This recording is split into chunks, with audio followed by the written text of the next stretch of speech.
couche de forme recouvre l'ensemble des remblais et le fond des déblais. C'est un ouvrage clé dont le niveau de qualité et de performance est très élevé. Il doit assurer la résistance de la chaussée et la régularité du nivellement. C'est la dernière étape avant l'intervention des entreprises routières qui réalisent les couches d'enrobés. La couche de forme doit permettre d'assurer la protection du remblai contre les intempéries, d'assurer la circulation d'engins routiers sur le chantier en améliorant la portance, de satisfaire les exigences de nivellement, d'assurer le rôle d'enclume pour compacter les couches de chaussée. Voici un remblai. Sa partie supérieure est appelée arase, AR. La couche de forme est posée sur l'arase. Sa partie supérieure s'appelle plateforme, PF. La chaussée est mise en œuvre sur la plateforme et comprend en général 3 couches, fondation, base et roulement. Le GTR classe les performances des arases en 4 classes correspondant à des valeurs minimum de portance. AR1 pour une portance de 20 MPa minimum, AR2 pour 50 MPa, AR3 pour 120 MPa et AR4 pour 200 MPa. Pour les performances des plateformes, 4 classes correspondant à des valeurs minimum de portance. PF1 pour 20 MPa, PF2 pour 50 MPa, PF3 pour 120 MPa et PF4 pour 200 MPa. Les classes d'arase et de plateforme sont précisées dans le marché. Elles vont conditionner les performances de la couche de forme. La couche de forme doit supporter les efforts imposés par le trafic routier et les répartir sur la surface de l'arase. Si la dernière couche du remblai, symbolisée ici par un matelas, est faible, la couche de forme, symbolisée ici par une planche, se déforme jusqu'à la rupture. Si cette déformation n'est pas corrigée, des fissures remontent depuis la couche de forme et entraînent la destruction de la chaussée. Le terrassier dispose de 3 améliorations potentielles pour éviter impérativement cette déformation. Il peut améliorer la portance de son arase par un traitement approprié, chaud, substitution du matériau, etc. Cette opération consiste en général à créer une PST, partie supérieure des terrassements. Il peut augmenter l'épaisseur de la couche de forme. Il peut améliorer la résistance de la couche de forme en y incorporant un liant hydraulique, par exemple du ciment.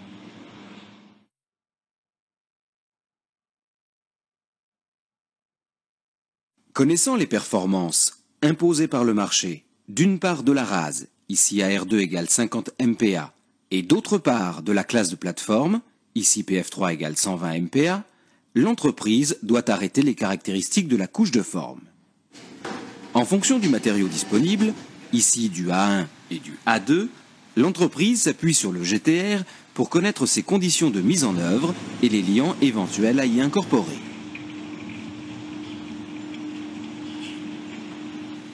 Une série d'essais en laboratoire spécialisé lui permet de connaître la classe mécanique du matériau traité. Elle se définit par sa résistance à la compression et sa résistance à la traction. Ces informations permettent de connaître l'épaisseur à donner à la couche de forme. Ici, pour une classe mécanique 4, une arase AR2 et une plateforme PF3, l'épaisseur à donner à la couche de forme est de 30 cm.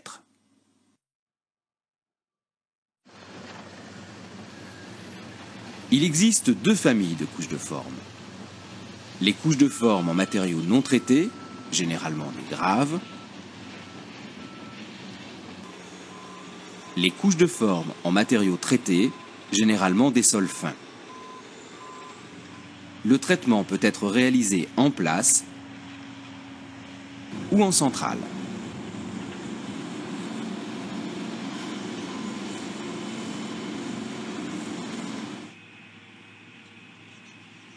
Quel que soit le type de couche de forme, l'un des critères essentiels est la maîtrise de l'épaisseur. Elle dépend du niveau de la rase et de celui de la plateforme. Ici, l'épaisseur est de 40 cm. Le client impose le respect d'une tolérance altimétrique pour la rase et pour la plateforme. Ici, plus ou moins 3 cm pour la rase et plus ou moins 2 cm pour la plateforme. Si la rase se situe en partie haute de la tolérance et la plateforme en partie basse, l'épaisseur de la couche de forme, ici 35 cm, est réduite au minimum de sa résistance.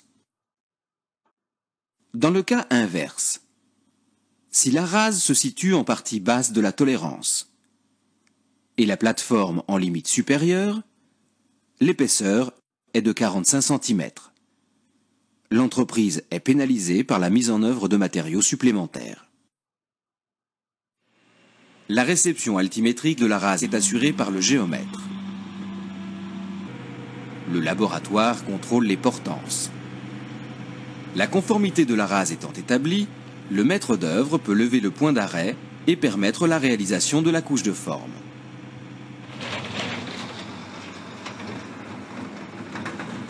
Les prescriptions de mise en œuvre des couches de forme sont comparables à celles appliquées au remblai.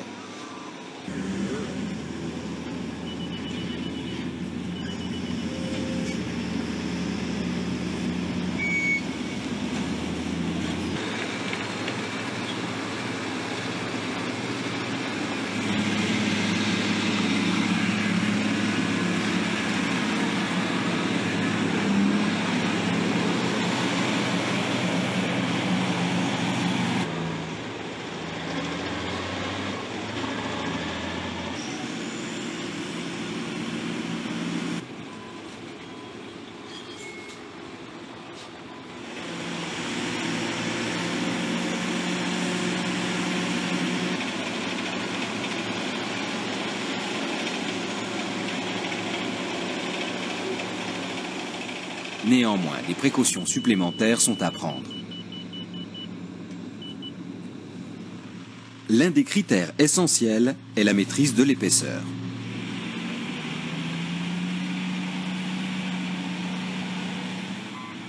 Voici le niveau du matériau foisonné après régalage. Voici le niveau à obtenir après compactage. Le terrassier doit tenir compte du contrefoisonnement dû à l'opération de compactage.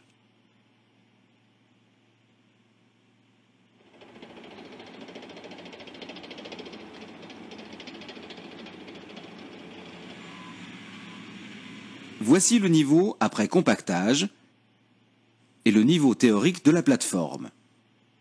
Le terrassier prévoit une surépaisseur qui permet le réglage à la raboteuse pour atteindre la cote définitive.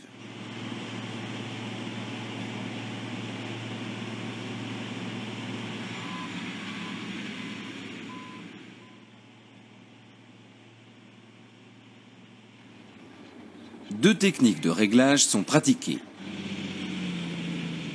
Le réglage à la niveleuse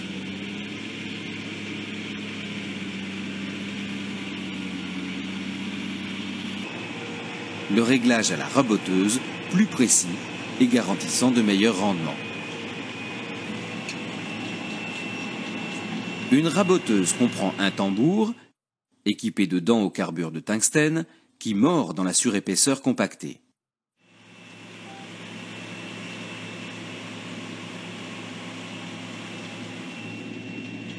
Le matériau ainsi raboté est récupéré et évacué par le camion suiveur.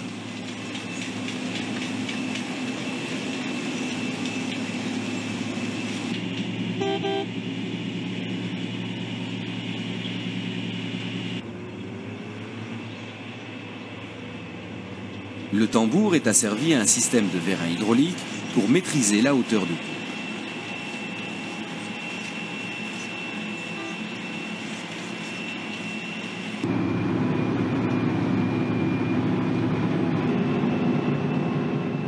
À partir d'un plan virtuel, décrit par le laser et capté par les deux prismes, le tambour est automatiquement positionné à la cote.